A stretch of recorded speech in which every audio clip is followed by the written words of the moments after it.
क्या आपने कभी किसी चीज को बाहर से देखकर बड़ी उम्मीद की हो, लेकिन जब पास गए तो कुछ भी नहीं मिला? कभी खूबसूरत पैकेज में निकला खाली डिब्बा देखा है? कुछ ऐसा ही हुआ था एक पेड़ के साथ, जिससे प्रभु यीशु को बड़ी उम्मीद थी, पर उस पर कुछ भी नहीं मिला था।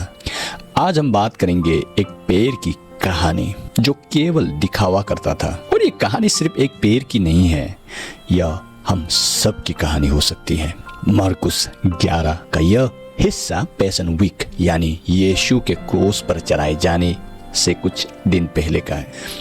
यीशु यरूशलेम में प्रवेश कर चुके हैं और अगले दिन जब वे बेतनिया से यरूशलेम लौट रहे थे, उन्हें भूख लगी। उन्होंने दूर से एक अंजीर का पेड़ देखा जिसमें पत्तियां तो बहुत थी पर फल नहीं थे। मार्कुस 11:13 वचन कहता है, जब वहां आया तो उसमें कुछ नहीं पाया, केवल पत्तियां ही पाई।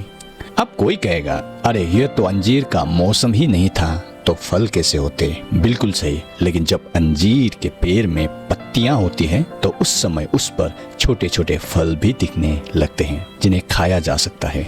मतलब यह पेड़ दिखता था कि उस पर फल है, पर असल में यह बस दिखावा था। यीशु ने इस पेड़ को साफ दिया, अब कोई तुझसे कभी फल ना खाए। अगले दिन जब वे लौटे तो देखा कि वो पेड़ जैसे सूख चुका है। पर इस कहानी में केवल पेड़ की बात नहीं है, यह एक प्रतीक है। यह पेड़ इज़राइल के धार्मिक नेताओं और उनके धर्म के दिखावे का प्रतीक था। जैसे पेड़ में पत्तियां थी पर फल नहीं, वैसे ही उन लोगों में रीतियां थी, धार्मिकता थी, लेकिन कोई आत्मिक फल नहीं।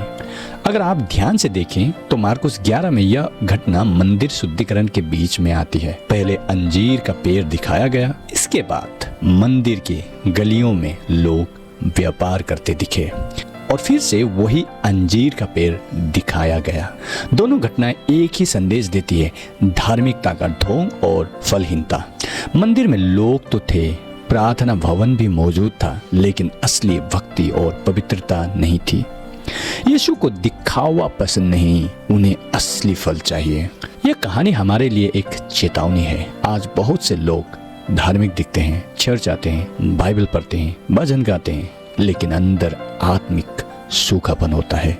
यीशु सिर्फ पत्तियां नहीं ढूंढते, वे फल ढूंढते हैं। तो सवाल है, क्या हमारे जीवन में आत्मिक फल हैं? गलातियों 5:22 में आत्मा के फल बताए गए हैं, प्रेम, आनंद, मेल, सहनशीलता, भलाई, विश्वास आदि। अगर हमारा जीवन सिर्फ रीति रिवाज और धार्मिक कामों से भरा है, लेकिन परिवर्तन, प्रेम और क्षमा नहीं है, तो हम उस अंजीर के पेड़ जैसे हैं। जब पतरस ने देखा कि पेड़ सूख चुका है तो उसने हैरानी से पूछा। यीशु ने क्या उत्तर दिया? परमेश्वर पर विश्वास रखो। और फिर वो कहते हैं, यदि तुम्हारा विश्वास होगा तो तुम पर्वत को भी स्थान से हटने को कह सकते हो। यह लिटरल नहीं है, बल्कि दिखाता है कि सच्चा विश्वास बड़ी से बड़ी बाधा पार कर सकता है। और यीशु आगे कहते हैं, जब तुम प्रार्थना करो तो पहले दूसरों को क्षमा करो। क्यों? क्योंकि क्षमा रहित जीवन भी फलहीन जीवन है। प्रियो, यह कहानी हमें एक गहरी बात सिखाती है। प्रभु यीशु को सिर्फ दिखावा नहीं चाहिए, उन्हें हमारे जीवन का असली परिवर्तन चाहिए। वे फल चाहते हैं, पत्तियां से नहीं, रिश्तों से। प्रभु यीशु ने यूहन्ना 15:5 में कहा, मैं दाखलता हूँ, तुम डालियां हो, जो मुझ में बना रहता है और मैं उसमें, वो बहुत फल लाता है।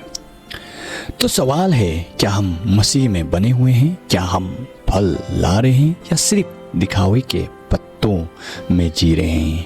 आज समय है अपने जीवन को परखने का। क्या हम प्रार्थना में, विश्वास में और क्षमा में फल ला रहे हैं? क्या हमारे जीवन में आत्मा के फल झलकते हैं?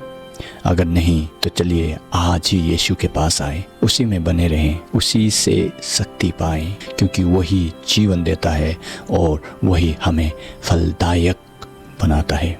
आखिर में यीशु ने खुद को क्रूस पर दे दिया ताकि हम जीवन पाएं और जीवन में फल ला सकें।